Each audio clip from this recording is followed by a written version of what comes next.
Have any What's of the you brain checked dead? out that Kevin guy? Yeah. All right, I'm ready. Okay. Yeah, actually, Carla has done that a lot. All right, welcome back, everybody. I'm waiting for a few people getting here before we actually start. I don't know what happened to the last one. YouTube sucks sometimes. How you been, Travis? Doing well, thanks. Vaccinated, 3 or 4 weeks now, and What shot did you get? Did you get the one shot or the Moderna? no, I got the Moderna back in. The second one was in early February. So I got it early because I volunteered at a distribution hub my wife runs, and if people didn't show up, then they gave them to volunteers. So That's great. I got to help out and get vaccinated early, and but no, everything's good. Freeze is over. I know you guys in Wisconsin laugh at us when we talk about how bitter cold it was here in February. Gets cold here and the whole power grid goes out. That shows you how prepared we are. Well, you had a real freeze. Sometimes you guys talk about 62 as a deep freeze, Yeah, for sure. Yeah, you can. My family, they were all, out at the ranch. It's even colder because it's up a little bit higher, and I think the coldest it got was about 17, and they all wanted me to do that thing you see on YouTube, boil a pot of water and then go outside and throw it in the air, and it instantly freezes. And I said, I don't think it's that cold yet. I think that's up. I think that's up in Wisconsin, and it's like 10 below when they do that. Right. Yeah, definitely. So how are we doing, though, Billy, on people? We're good. We're good to go? Yep. So Travis, I'm glad that you could come back on, because I think there is sort of the burning question where everyone has been dying to ask somebody, a lawyer, is how exactly, who exactly was this motion filed with, and what happens? What's sort of if this is denied, or if it's accepted, where does it go? And how does the fact that she asked for a stay change things? And if it's granted versus denied, what happens? Who does it go to? Are we back to ground zero? Are we looking at another 2 years? Could you please sort of shed some light on what the story is? Sure. It's a good question, and fortunately, it's a real easy question. We think back to when most of us in this room right now all met November, December 2018, after MAM 2 came out. You'll recall that the brief was due in December of 2018, and she initially filed a motion for more scientific testing and for a stay regarding the rapid DNA. That motion to stay, and it was filed with the Court of Appeals, and it's heard by one judge they rotate who handles motions. I don't know how long the period is, if it goes week by week, month by month, but anywho, goes to that motion judge, and the state has 10 days to file an opposition, and the judge actually denied the motion on the 10th day. Then you'll recall that about December 18th, Richard and I did a video about the return of the bones to the family, and that might create spoliation and other legal issues. And within a few days of that, she filed a motion for remand and to stay. believe she filed that about the first week of January. And the court, the state filed an opposition. She filed a reply. She filed supplemental replies. That's the famous phone call, recorded phone call, or the guy thought he was leaving a voicemail message somewhere and he left it on Williams. her voicemail. So the court granted the motion to remand right around mid-February. So it took about 4 weeks for the court to decide whether to remand the case to the circuit court. So the judge granted the motion. It got sent from the Court of Appeals back down to the circuit court. This was on the issue of the bones, and it had that language that judges used on the computer order.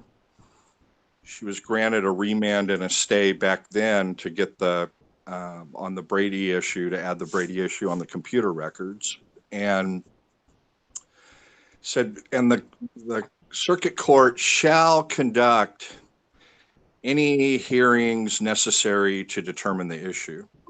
So it left a little wiggle room. I think the court had intended that an evidentiary hearing would be allowed on the computer records. I think the judge fully intended for the circuit court to have a hearing on the bones and at least figure out what the trail was on that. But the judge, as you all mentioned in the last segment before you guys got shut down for not paying your bill, she didn't have a hearing in either situation and just issued an order saying, they're not material. It doesn't matter that it would be logically almost impossible if you're trying to divert attention away from you to bring bones back to your own property and put them in a barrel in your property. And you all know all the arguments and whatnot. So what will happen in this situation is that the court, the state will file a response to the motion, and then the motions judge doesn't have to wait for a response. If he wants to, he can grant or deny it even before the state files a response. But so far, the motions judge has allowed the state to file some sort of a response, and then she would be allowed to file a reply, and then the court would either grant or deny it. If it denies the motion, then it's just going to proceed like it normally would, which where we're at right now is the briefs have been submitted.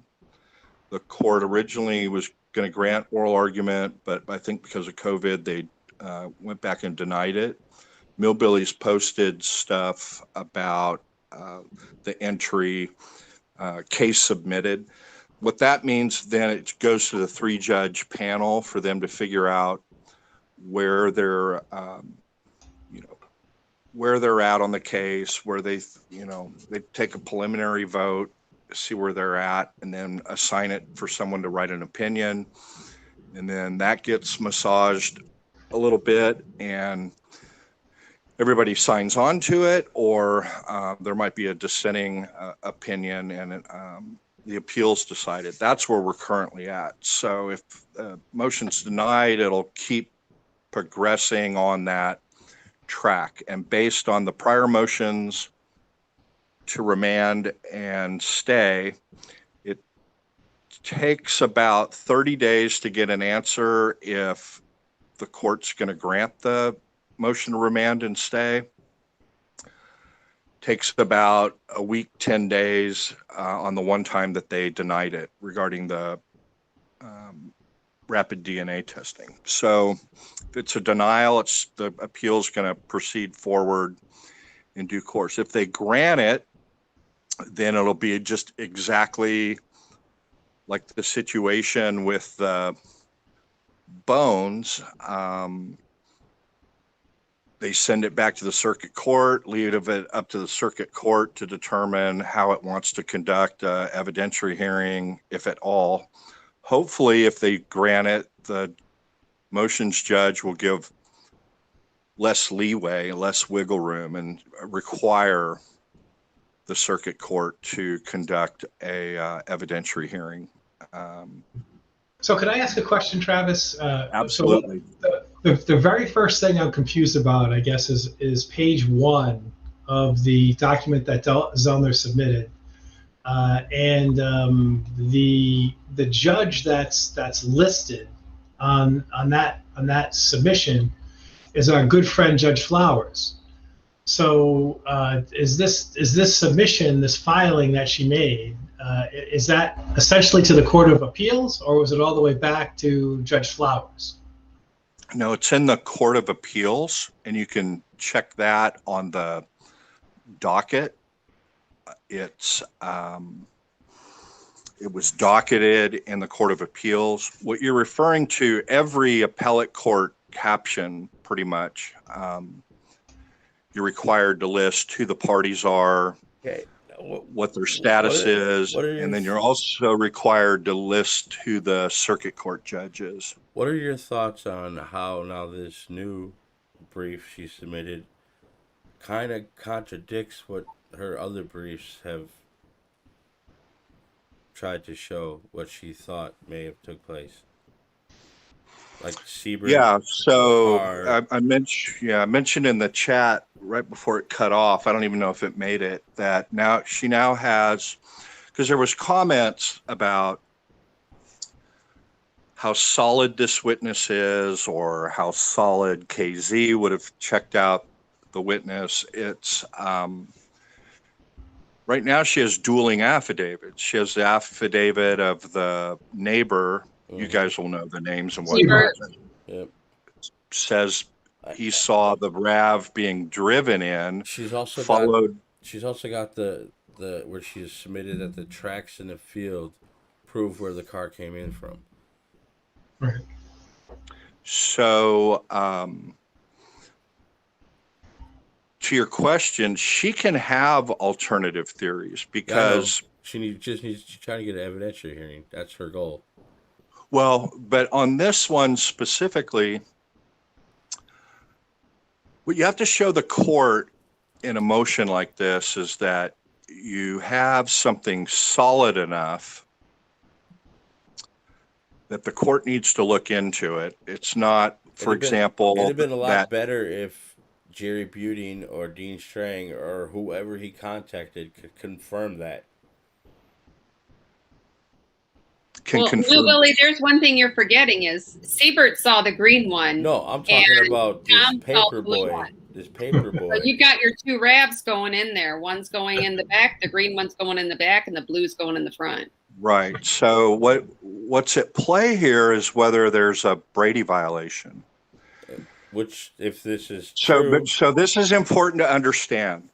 How solid this guy is, if he saw what he saw, how solid Ebert is, if he saw what he saw, none of that matters for purpose of this motion. Yeah. What matters is this Brady? Was it in the possession of the PD? And did they conceal it?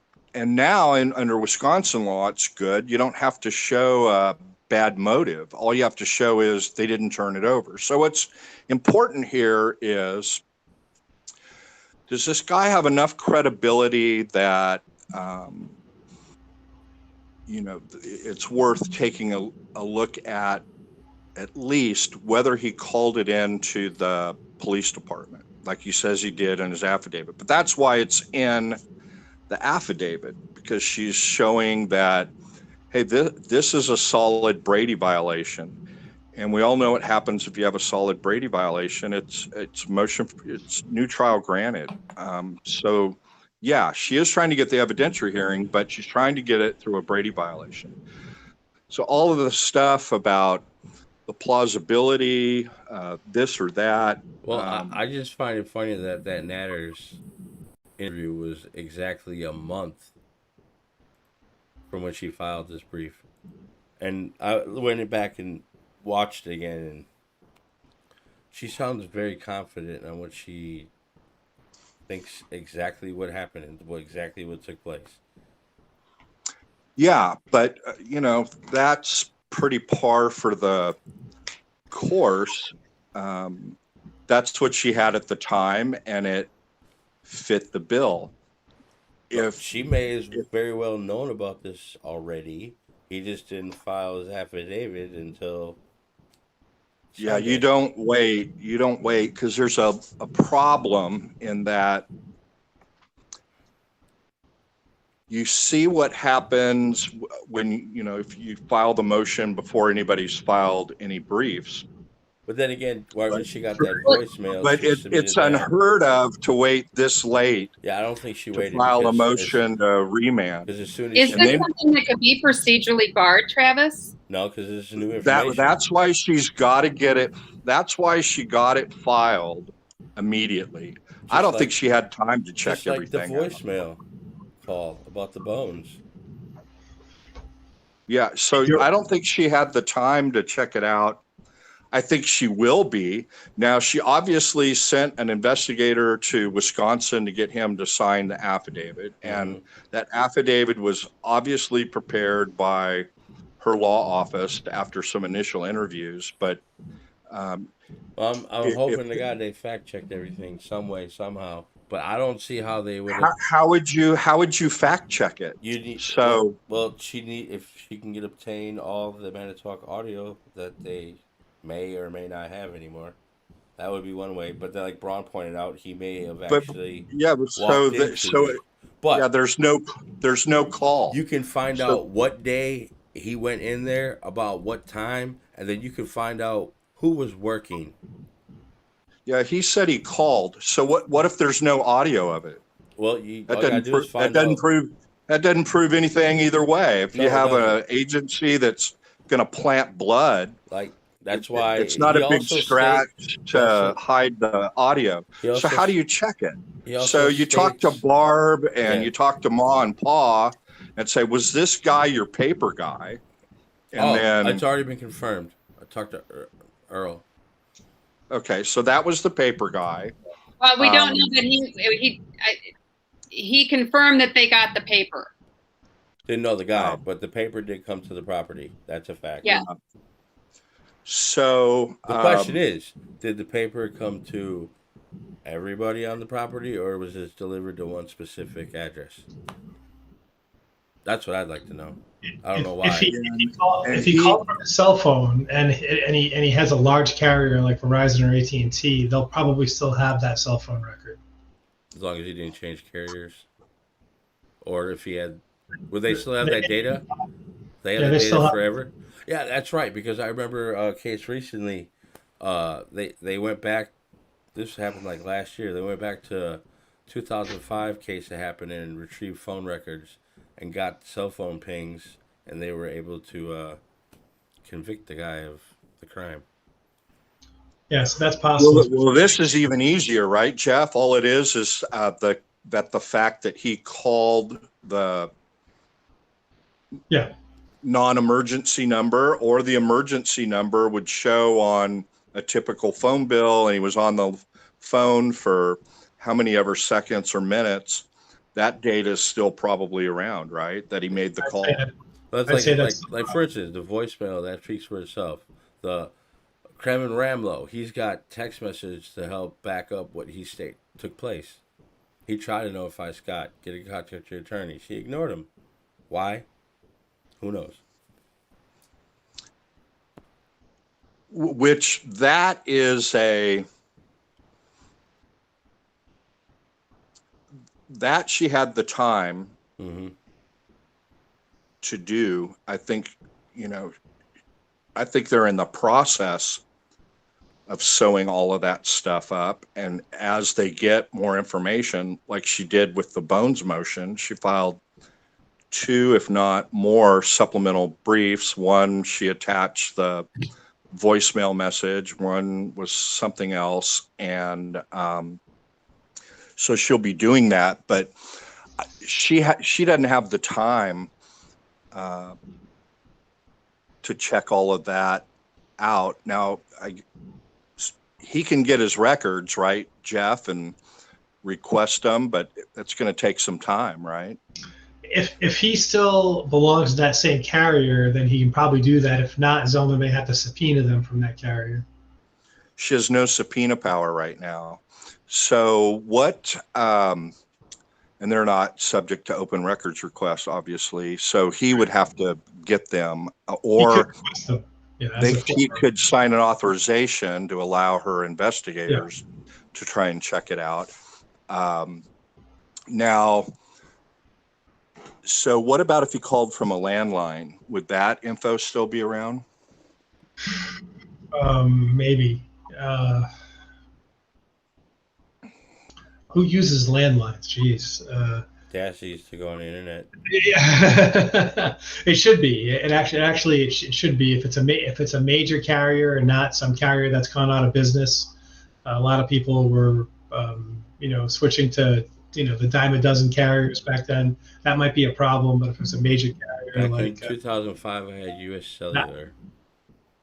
Me too.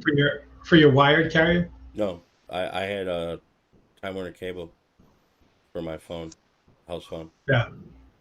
In 05? In 2005. Depends on who he had. So if it was somebody that's still around, I say yes. Illinois Bell. Out in that area, they probably had like Charter or something. So I would suspect that the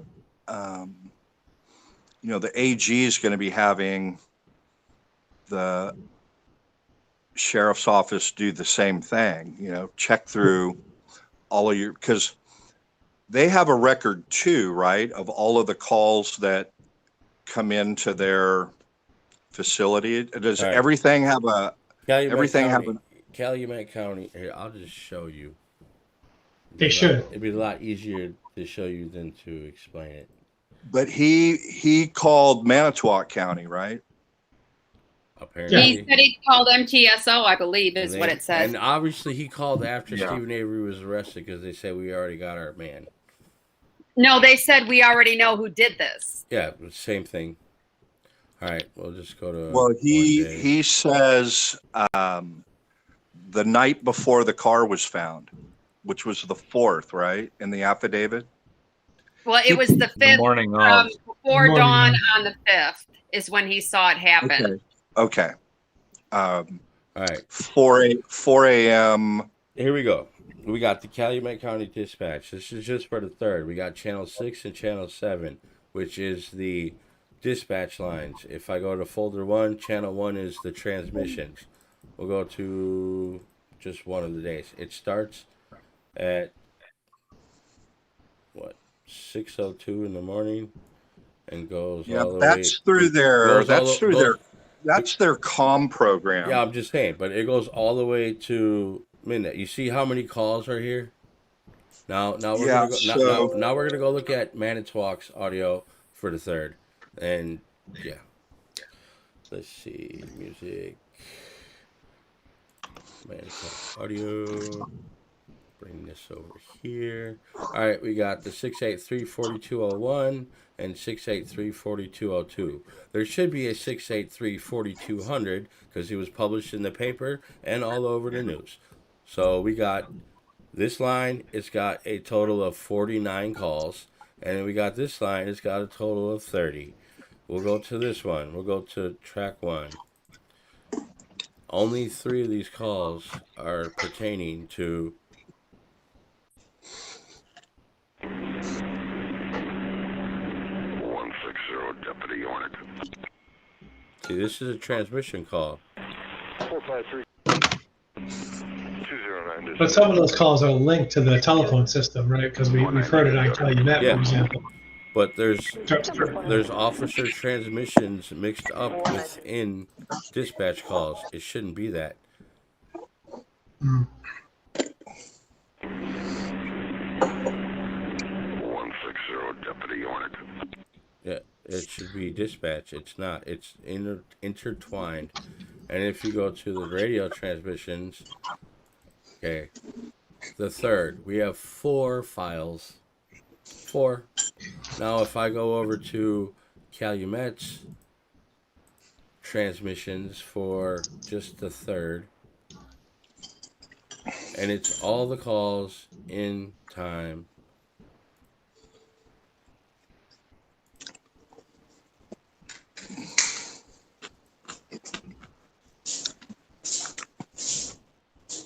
Channel Archive 1, Folder 1, Channel 1. These are all the officer transmissions from midnight until midnight. The whole day. Manitowoc, we have 5 fucking calls. And they're like 3 to 8 minutes long. And it's not timestamped whatsoever. It's just a MP3 file that they, like you hear in trial, you hear, okay, we're going to play track 3, and it's the Colbert call. You go to track 3 in the Manitowoc audio, it's track 3. So we have the same thing that Dean and Jerry had. Did they have queso audio? I don't believe they did. And if they did, they really dropped the ball. Because what happens on the 9th, and Carrie Sipple calling in about expanding the crime scene, finding bones, what the hell's going on? So what if he called Manitowoc? What if he called Manitowoc PD? They suppressed it. The only reason we have this audio, Travis, is because when they were talking to Remaker on the stand, they asked, Jerry Buting asked him what he did to prepare for his testimony. He said, well, I reviewed my reports and I listened to audio. Jerry Buting was like, audio? One moment, please. Let's take a recess. Can you get that audio for me? The problem is he only requested the audio that Remaker had reviewed. He should have asked for all of it in full, my opinion. Yeah. Well, he asked you a trick question, Millbilly. He asked you, what if they called Manitowoc PD as opposed to the sheriff's office? Tried FOIA for it. They don't have any record. Just like people have tried FOIA Marinette and was, they don't have it. They say they don't exist. You try FOIA for the audio for Manitowoc now, and they say they don't have it. They give the same thing we have. The same. I don't think they would have said at Manitowoc PD that we already know who did it. We have no audio for the 4th at all, Travis, whatsoever. No, none. His affidavit states he called the MTSO. Yep. Yeah. But does it even say that? Where does it say that? I just looked at it and it said he contacted, like Ron said. Didn't say how. MTSO. And the lady doesn't say how. Didn't say how. He could have walked in. No.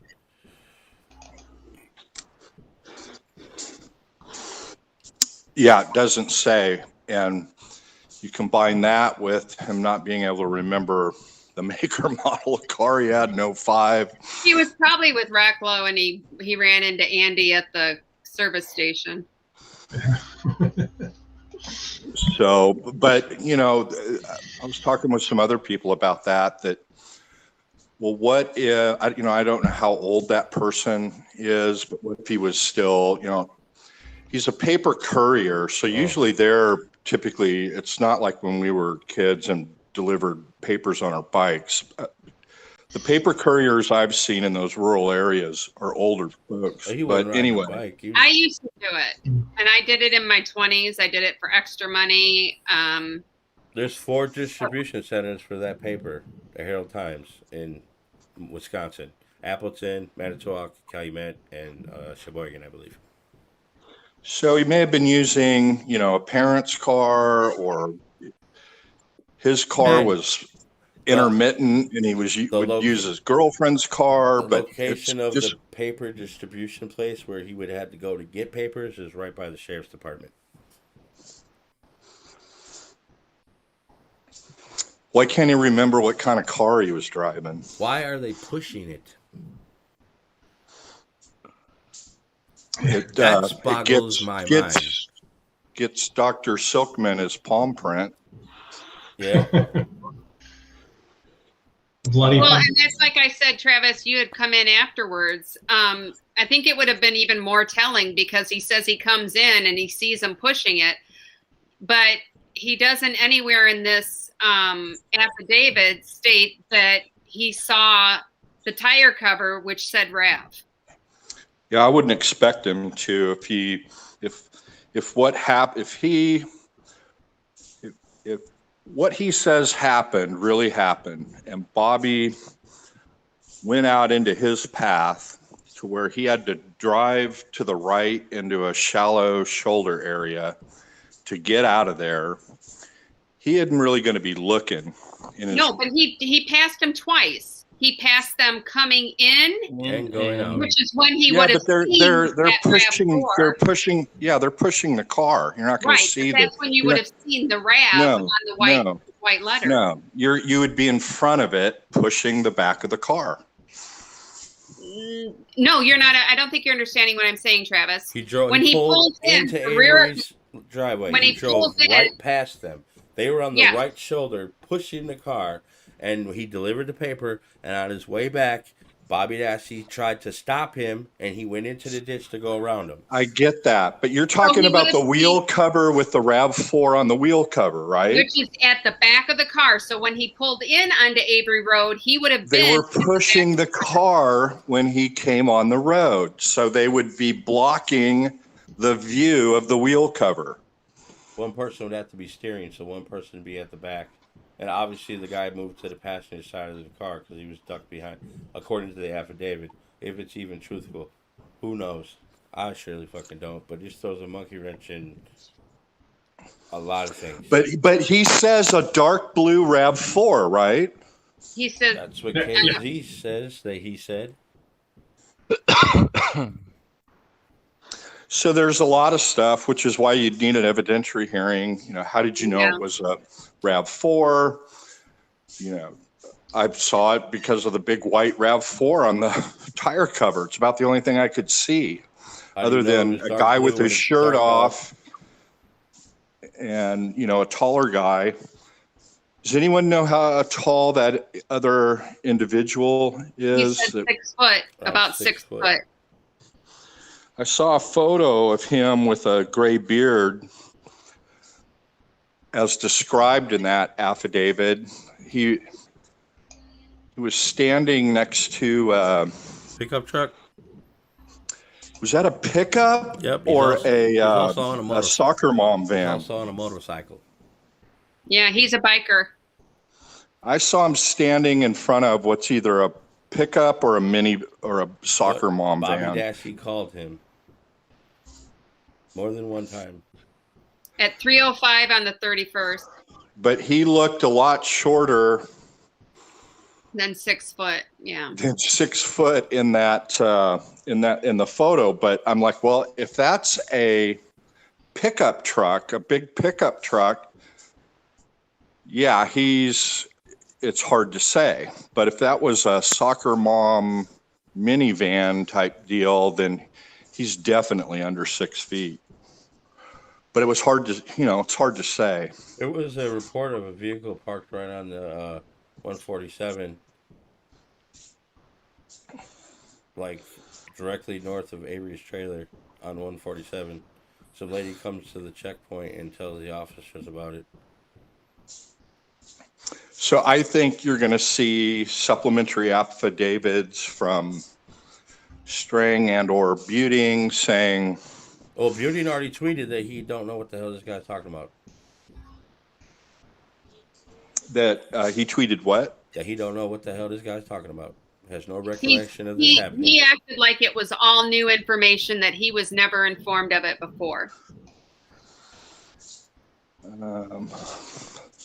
I saw another tweet where he said, if this is true, if credible is the exact words he used, this will for sure warrant a new trial. 100%. Now he says in there,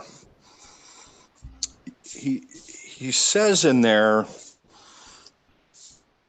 after MAM 1, which is what? December of what? 16, 15. 15.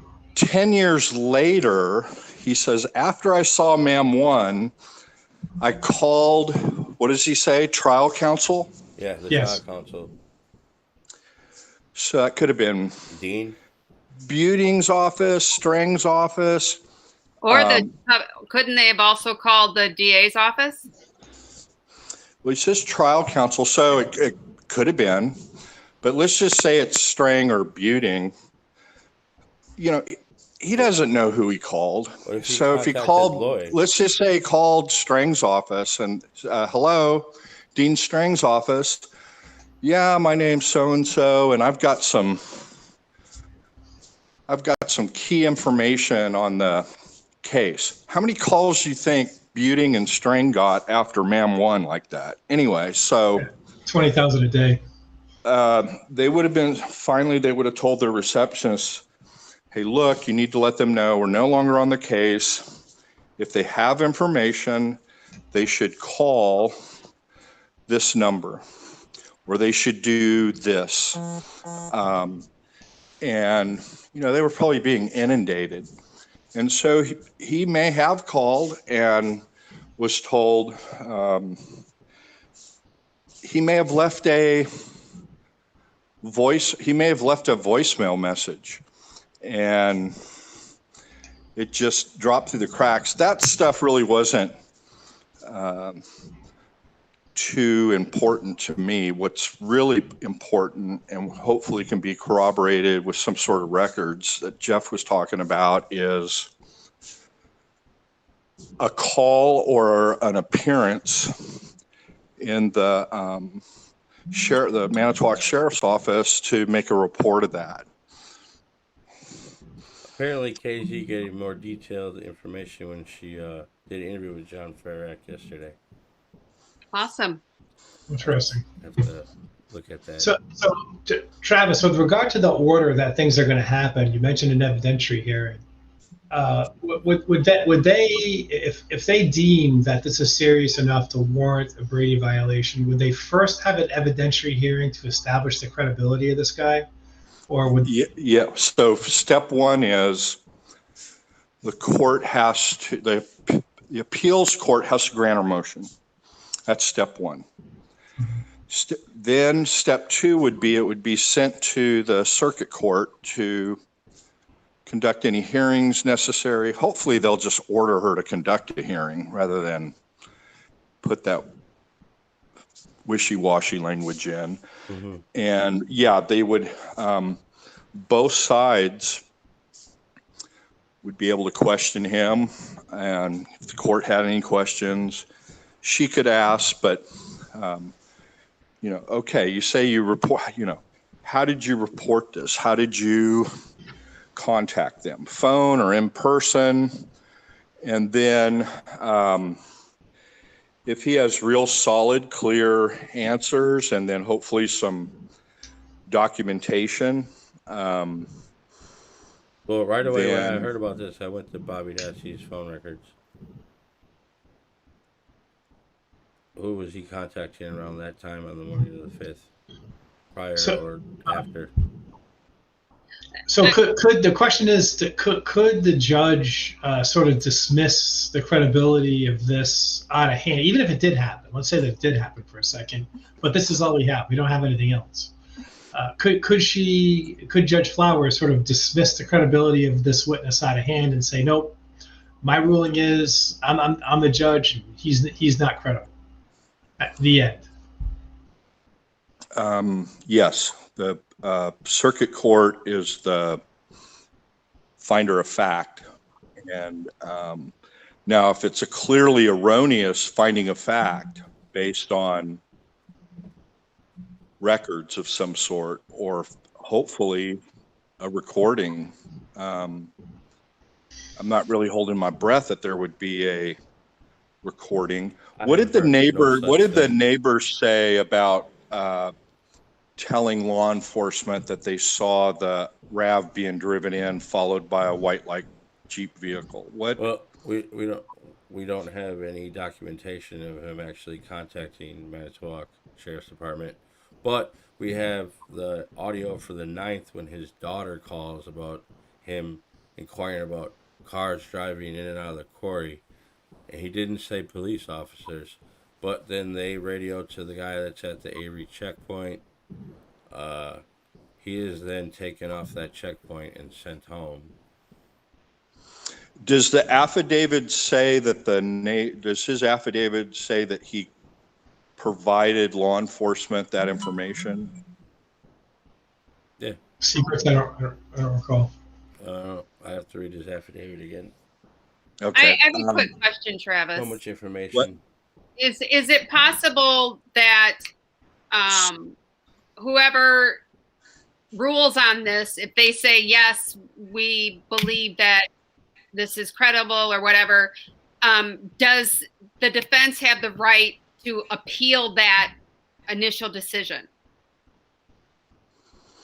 So, Yeah, absolutely. That's so what it doesn't have to automatically go in front of Flowers and all of the information be gone over by both sets. They could automatically, appeal it.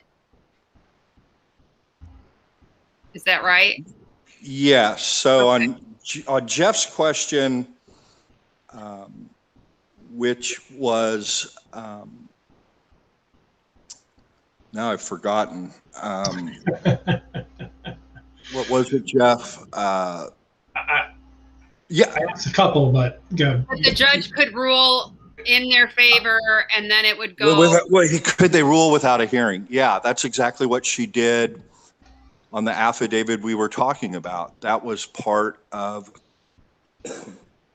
excuse me, that was one of the issues in our motion for post-conviction relief, was that, hey, I've got an affidavit from a neighbor saying that, and she put it right out there, that Colburn drove the RAV4 onto the property. And then followed by a white Jeep-like vehicle, and then he saw the white Jeep-like vehicle leave and no RAV4. She said that was a Brady violation. She denied that motion outright, that issue along with multiple other issues outright. So that's the answer on that question. Then, so now if she or whichever circuit court judge ends up hearing it, if they grant the motion, it'll be set for a new trial. Now, she'll win the motion for new trial if she wins that motion, because that's what a Brady violation gets you, if you can show all three prongs of it. So what would happen is if she won that motion, the state would appeal. Okay. They would appeal that to the Court of Appeals. So basically, we should look for an appeal if anything positive goes on here for Kathleen. Well, first we need the Court of Appeals to grant the motion to remand and stay the appeal so that this issue can be fleshed out. That's the first step. Because there's no appeal if they deny it. They say, no, you're too late. Sorry. Then so we don't have to go back to square one if they deny it. We're where we are right now, or prior to the day before. Yeah, we're exactly where we were in December of 2018 when she filed those two motions to remand. One was called motion for scientific testing, but it was essentially a motion to remand to do that scientific testing and stay the appeal. That got denied. Then followed up in early January with a motion to stay to do the deal with the bones. That drug out. That got granted in February, hoping there was going to be an evidentiary hearing. She denied it, said evidentiary hearing is not going to be necessary. So it delayed the case. Memory serves, a good 6-7 months, and then she filed her brief after, and then of course the state's, and then her reply. But no, it doesn't. It's just this one issue, and if they grant the motion, that's all. Assuming there's an evidentiary hearing, that's all the evidentiary hearing would be about. That one and only issue. She can't go back in and say, okay, well, I got this evidentiary hearing. I want to talk about the computer. I want to talk about the bones. I want to talk. No, it would just be that one issue. The court would make a ruling, and then if it's denied, not in Stephen's favor, it would get rolled up into the appeal, and they would allow her to file a supplemental brief. State would respond to that. She'd file a reply, and it would just be one more Brady claim wrapped up into the same appeal. Does that make sense, or if I confused everybody? No, it does. It's actually interesting. She almost gets two cracks at this as a Brady violation. One at the circuit court level, and if the circuit court denies it, she gets to adjust her brief in her appeal, because now her appeal is sort of appealing both or all the set of denials that she's been issued at the circuit court level, which include all the things from the bones to the computer ad nauseum, and now she gets to add another one. I assume she'll be granted a word extension. So that she can include this one too. If they grant the motion, if the Court of Appeals grants it and then remands it down to the circuit court, she would file a brief there, to, explaining to the circuit court what area she wants to. Or just where the evidentiary hearing will happen. Well, it'd be exactly like with the bones. She would. Okay. It got remanded. She filed a brief in the circuit court. Actually, she filed a motion, and then saying what she needed to cover in her evidentiary hearing to be able to address the issues that had got remanded. Then the state would file an opposition saying why an evidentiary hearing isn't necessary. And then she would file a reply, and then the court would either set it for an evidentiary hearing or just deny it outright. Did that answer your question, Jeff? It did. So when she files to the circuit court, the briefing that will just have scope of the new evidence, like the bones. Right. Yeah. And if she denies it, she gets to incorporate that into her larger brief that she recently submitted. Yes. Okay. So have to go through the same process of the real question: how long do you think until the state or the circuit court will respond to this? And after that, how long do you think until we hear from what was about to happen? Where does this put this now? What's the time frame? Well, the circuit court doesn't respond. The state can file a response within 10 days, like they did with the bones motion back in January of 2019. And so just judging by how long the bones motion for remand and stay took, it took from early January to mid-February, about 4 weeks. So we can expect an opposition from the state in a week and a half, and then a court ruling another couple of 3 weeks after that, and then we'll know one way or another where it's going. And then the bones, if it does get remanded, it was about 90, maybe 120 days for the judge to issue an order denying the motion and denying an evidentiary hearing. So if it's granted, we're looking probably 3 to 5 months to figure all this stuff out. If she grants an evidentiary hearing, it could be much, much longer, because you have scheduling issues, and you have issues of how much COVID is under control. I think the Supreme Court last week of Wisconsin struck a order of Judge Evers on mask requirements or something. So I don't know how quick they'll be back into the game. Our governor, opened back up the states and struck his All right, mask Braun has a requirement. question. Yeah. If the witness would be heard in court, the bones was all done on paper?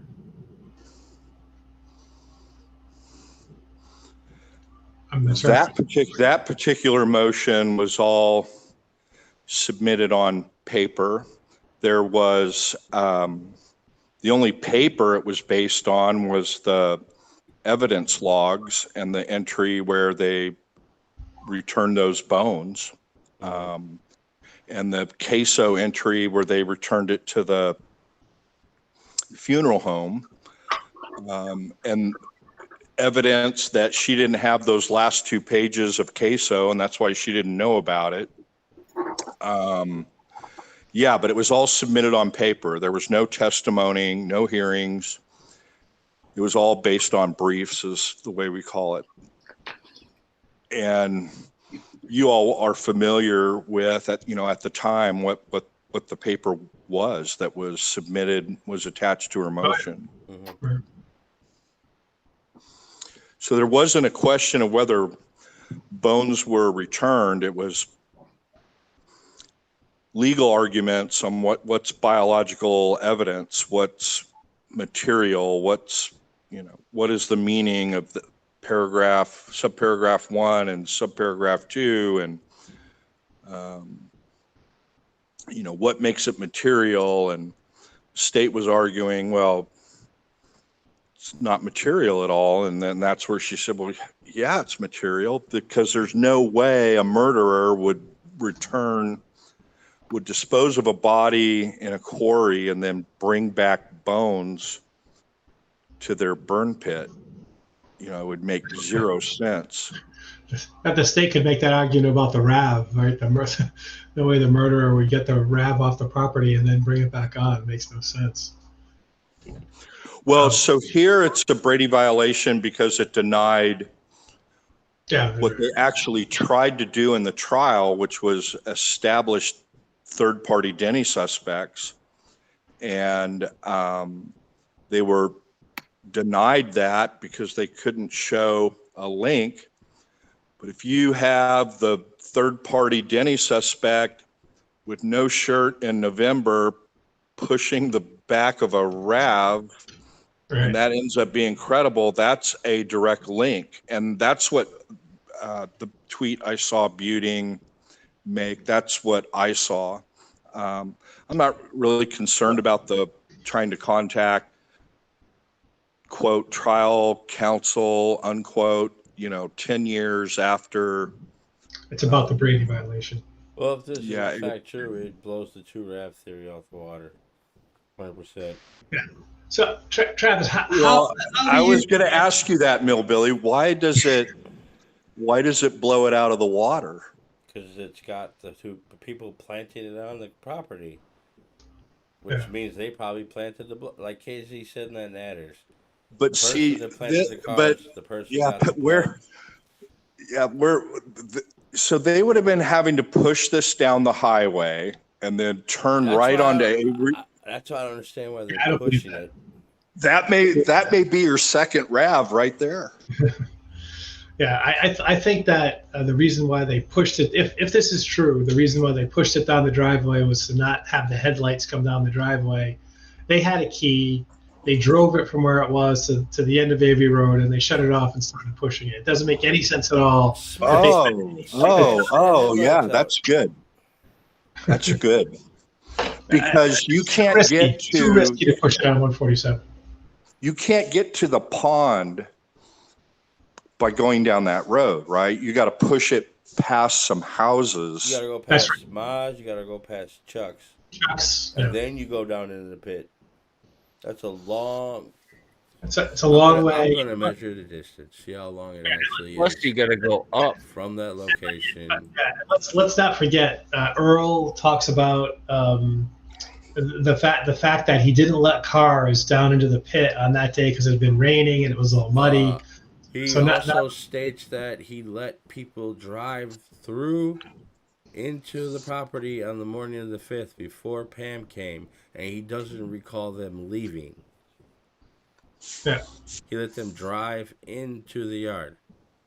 But anyway, I think that they temporarily shut off because you wouldn't even able to turn the damn wheel of the car unless you had the key to Right. So it only makes sense that they had the key, and for some reason if this is true, which is a little bit of a stretch to me at this point, still I want to hear the corroborating evidence that I think that they had the key. So as Millville is looking this up or measuring this distance. Let me ask this other question. If you were writing the brief for the state, what would you say? Would you say, you know what, we agree that this is a Brady? If this is true, let's go. Let's have at let's have at this guy, or would you say, no, this isn't really a Brady because of this, and this, or we really think he's not credible? If you really just think he's not credible, then why wouldn't you just go straight to the evidentiary hearing to try and dismantle him? How would you ask me were you asking me what I would do or what I think the state will do? Well, I know that you actually have something called morality and the state doesn't. So maybe let me rephrase the question to what do you think the state's going to do? That on its face, he's not credible. None of this makes sense. 2,700. We had the Manitowoc Sheriff's Office check their logs for in-person 2,736 feet roughly from where they say they were at. Now, if we add half a mile to 5,280 feet in a mile, that's about it. Let's bring this to the turnaround.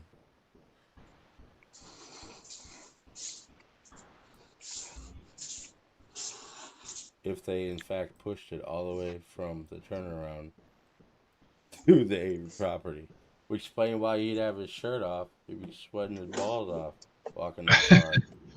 But no, it's way too risky. It's way too risky to push that damn car down 147 because you don't know who's driving by. If cops driving by, way too risky to push that car down 147.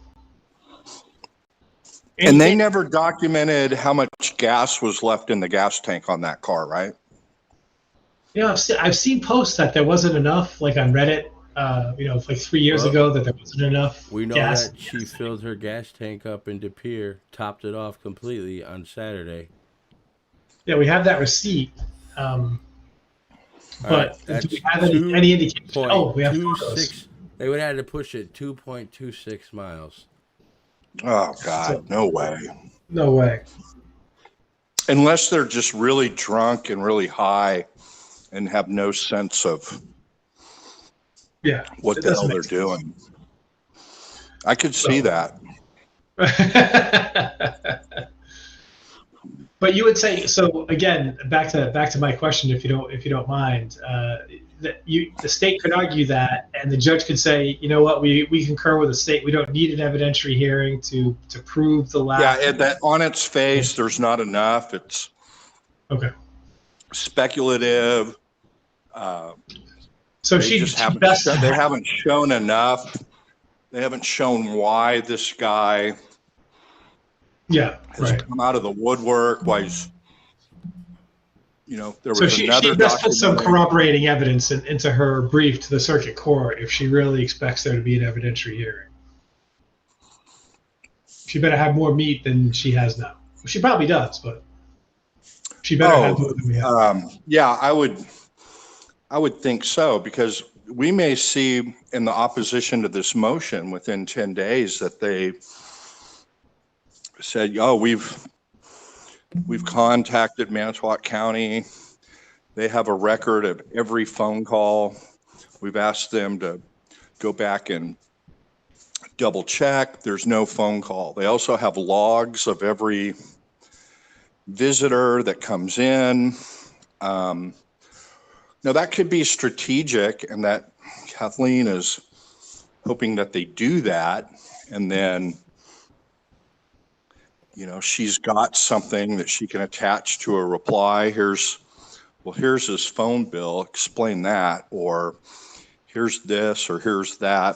She could be holding back that a little bit, but Would she be required to say that? For example, if he called, he knew what telephone number he called from. Is he obligated to submit that number to the Manitowoc so that they can actually check their logs against the phone number?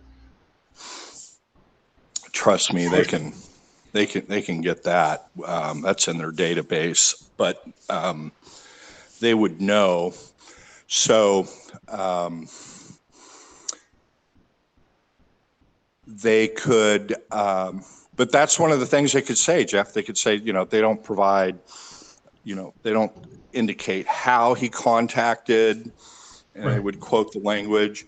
What I'm saying is, if you sometime this week pull out the affidavit from the neighbor, or you pull out the affidavit of the gentleman in the convenience store that ran into Colburn, and you look how Kathleen inserts little facts in there, for example, the texting exchange, to add credibility to the story.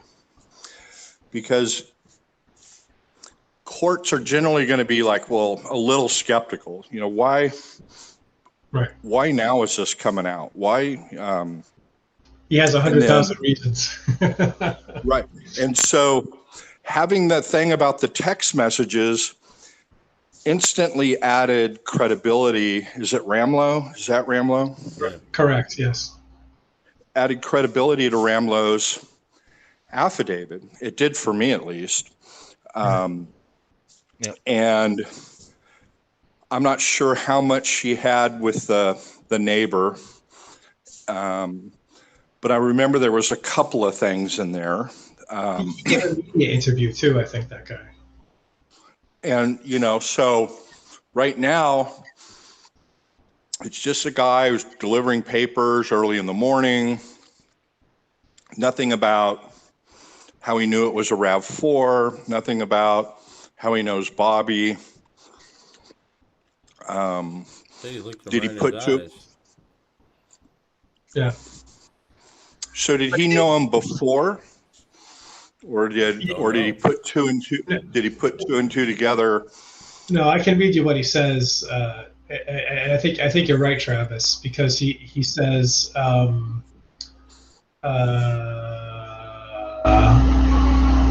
the other man.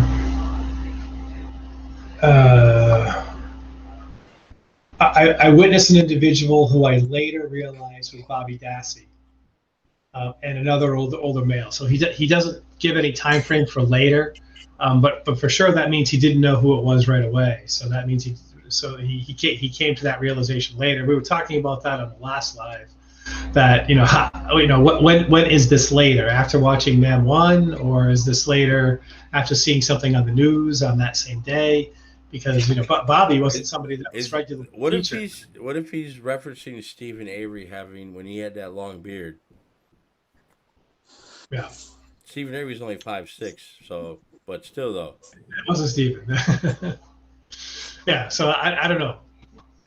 But to Travis's point, he doesn't say that he recognized Bobby right away. He said he later realized it was Bobby. So the question is, how much later is that realization? Are we talking, 15 years later, or are we talking, right.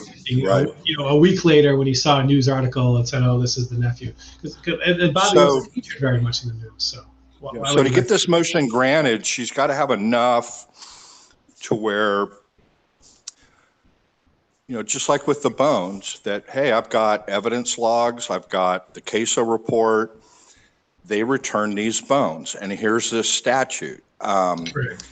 And so, there really wasn't any credibility on that. They returned the bones, and now we got to determine if this is a violation of the evidence preservation statute, and if it is, what's the remedy, and then is this also a constitutional violation?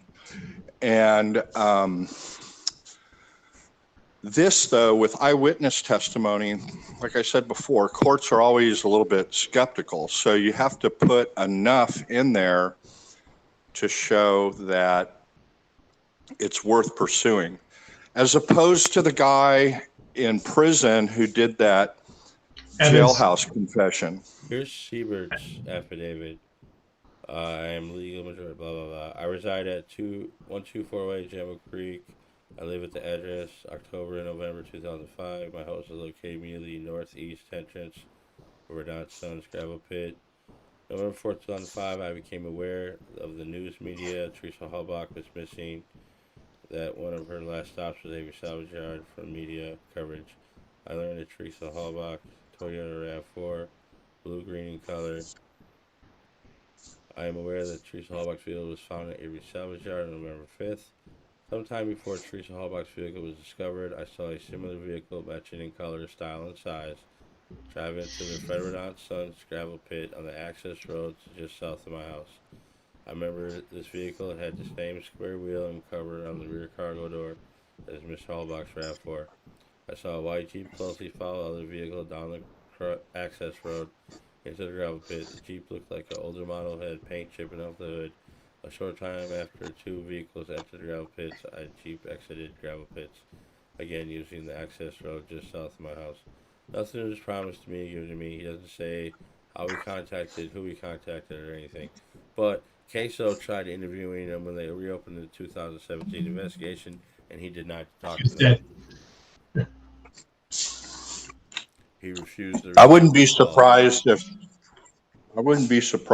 the state is sending or has already sent an investigator to talk to this new witness. Well,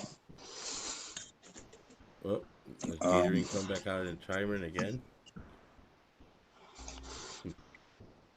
Yeah, whose name is Thomas Sawinski, because I keep on forgetting it too. But Tom. Yeah, he doesn't say where he's from. For some reason, I have the impression that he's from Florida right now, but I don't know where I got that impression. He signed that affidavit in Manitowoc County, so it's on the notary. Mm-hmm. Oh, okay. Good. So did he have to go? I guess that's probably where he lives then. He said I resided in Manitowoc for 20 years. You guys still live in the area? That was past tense, and then if you go down and look at the notary stamp, and it always puts the county where they notarize it. Well, if you go back to 20 years, this happened 15 years ago, so he had previously lived there for 5 years at least. Yeah, Travis, the county of Manitowoc is the county where they notarize. So he lives somewhere around there. Yeah. Okay. So, but I mean, they don't put the county that you're a resident of. They just put the county where you signed it. And the notary indicates where she's licensed, where she has her notary, when her commission expires or his. But I noticed that he signed it in Manitowoc County. Now, yeah, it's Kirby. The notary is Kirby, which is the same guy who did some of his other investigations for Zellner. Right. His name's on some other stuff. So you always, as a lawyer, you never interview these people one-on-one.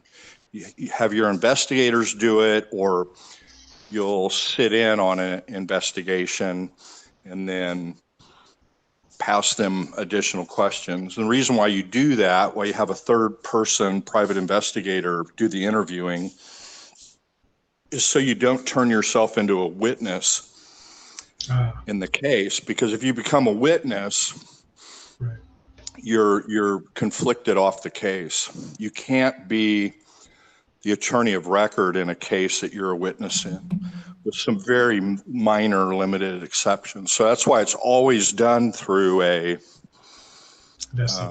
private investigator.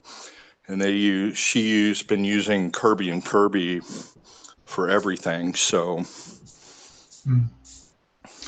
So again, one more question I would ask. I mean, we talked about the prospect for delays. Whether the thing is accepted or rejected, there's going to be a delay, perhaps even a longer delay if it's accepted.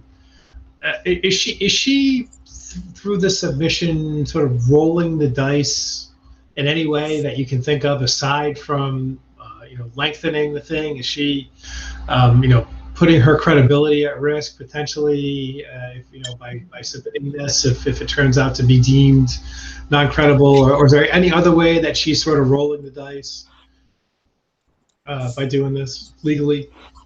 Well, a lot of people have indicated they thought they would have hoped it would have been a beefier affidavit, that there had been some sort of paper corroboration, so on and so forth. But the case has been pending on appeal, submitted for 2, 3, 4 months. I know Tracy's done deep analysis and how long these things have been taking and how they're catching up. And she doesn't think anything, I think she said, before July, but you never know. I heard her say yesterday 18 to 24 months now. That was her guessing by the time we hear something and it's all. Yeah, no, I'm talking about when this appeal was supposedly going to get a decision. Right. And so she already got burned once on that. Negotiating what items to be tested, when, scheduling evidentiary hearings. They're going through that process, and then the circuit court judge issues that order denying her motion in its entirety. She tried to get the judge to understand, no, we're in the process of more testing and and the judge's response was, well, you should have let me know. And it went up on appeal. So she doesn't want to get burned again, because if the court issues a decision, she can't go back in and undo it. She would have to then present this as newly discovered evidence. And so I don't, under normal, if this had been back when she was working on her motion for post-conviction relief and she had gotten that testing and she's putting that brief together, if she'd gotten this information, just like she got the information for that affidavit that Millbilly was just reading from, I don't believe she would have filed it in that form. I think she would have sent the firm of Kirby and Kirby back down there to do more, to try and get him to get an authorization, to get records, to try and get something corroborating. And Kirby had done all of that. They got his affidavit, they got Redant's affidavit, they got Ramlow's. They did all of that work. So they know how to put the right stuff in a affidavit. That gets reviewed by Kathleen and revised, the wording and whatnot. That's typed up in Kathleen's office, and then they get it to Kirby and Kirby, and they go out and get a signature on it, notarized. I don't think if she had more time, it would be, I don't want to say weak. I don't think she had time to get an affidavit as strong as she would have liked. So going back to the question of risk, is she risking? What she's risking is not getting this motion on file to try and get the case remanded and stayed. Because if it did get decided, while she was trying to sew those things up, she'd be potentially procedurally barred from bringing it forward. So she just can't risk it. If he turns out not to be credible, that's on him. Mm-hmm. Unless this, where the state's going to be going at this also is, and there's the billboards with the reward. And when you interject a big reward into the mix, you get all kinds of stuff going on. That's what happened in the West Memphis 3 case. But she said it in the interview. She's like, it's like fishing. She threw the reward out there, And while it's sitting out there, she's working on all other things. And what do you know? Someone came forward. Is it credible? That's the question. And then if you look at the last line of that affidavit, it says, nothing has been What's promised. Nothing has been Right. promised or given to me in exchange for this affidavit. So state's going to be looking at that hard. But getting back, is she risking anything? And again, this is why you use private investigators.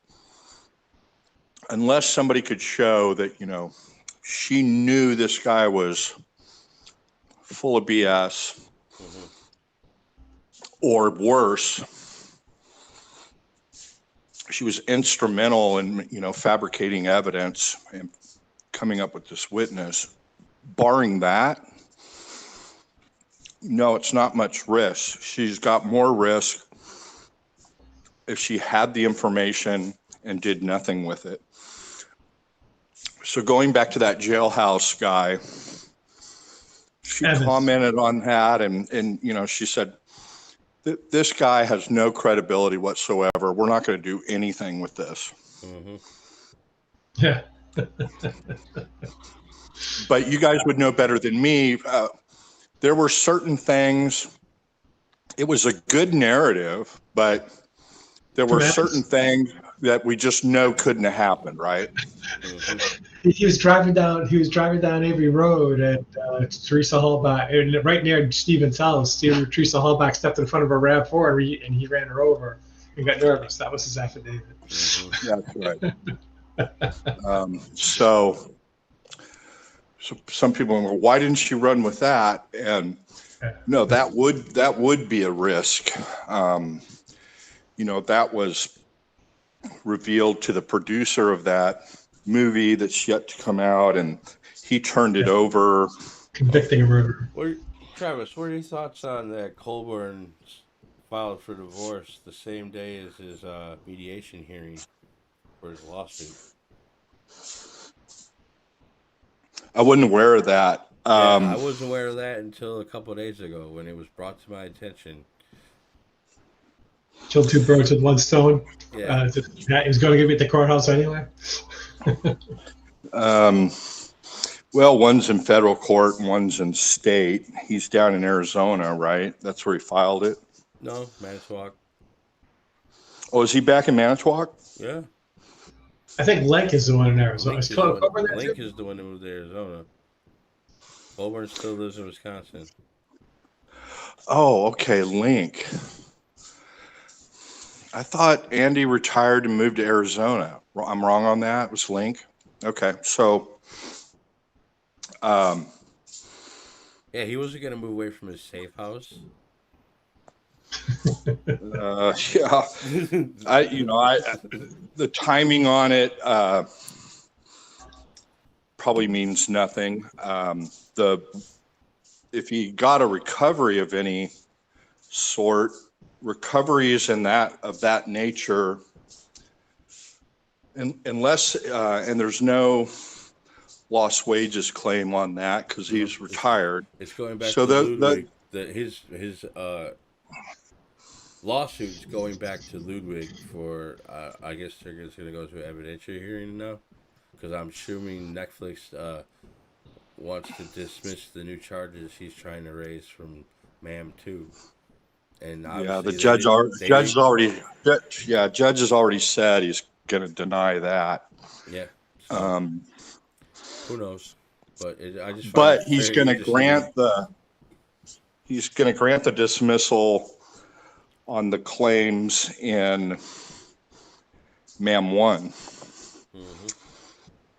Mm-hmm. But so those are separate property anyway. Yeah, but the MAM 2, the only thing he'd have claimed there is the Kevin Ramlow incident, which Zellner has a sworn affidavit with backing text messages to confirm that he did try to contact Scott, and it backs it all up.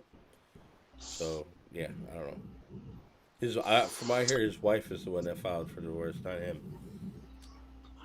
Oh, then I would say for sure it doesn't have any anything to do with it. It's just whenever she could get the money together and paid the lawyer, he went down and filed the petition, and just happened to coincide. So they mediated it. They were unable to mediate it. So now the judge is going to rule probably the way he said he was going to rule on those motions. And what's the evidentiary hearing for? Because that's what Judge Pepper had originally scheduled, because there was conflicting statements from both parties, and she sought nothing better to have an evidentiary hearing. Then it got transferred to Ludwig, and Ludwig. He's already ruled. He's already ruled on that. I know. He said he's seen no point in having an evidentiary hearing, and advised them to cut their losses and come to some kind of agreement, and they couldn't do that. So what's next? They'll start doing discovery. The judge will enter the order probably exactly the way he told the parties he was inclined to rule, which will throw out the claims against the producer defendants on MAM 1 because they were beyond the time to file. Mm-hmm. And then we'll include the allegations on MAM 2, and then they'll start to go forward on discovery, which that's what would help Stephen and potentially Brendan in their cases, just exactly the way it did in West Memphis 3 case. Well, thank you for coming on, and you're always informative. And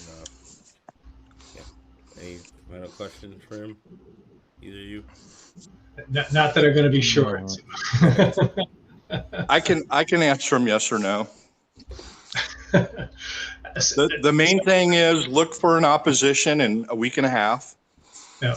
Then after that, a decision anywhere from a week to 2 weeks down the road, and we'll come back and revisit it, right? For sure. Well, thank you again, and y'all have a good night. Thanks for having me. I enjoyed it. Good seeing you guys again. Awesome. Good seeing you too. Hope all's well. Later, All's well. Good seeing y'all. Y'all take care.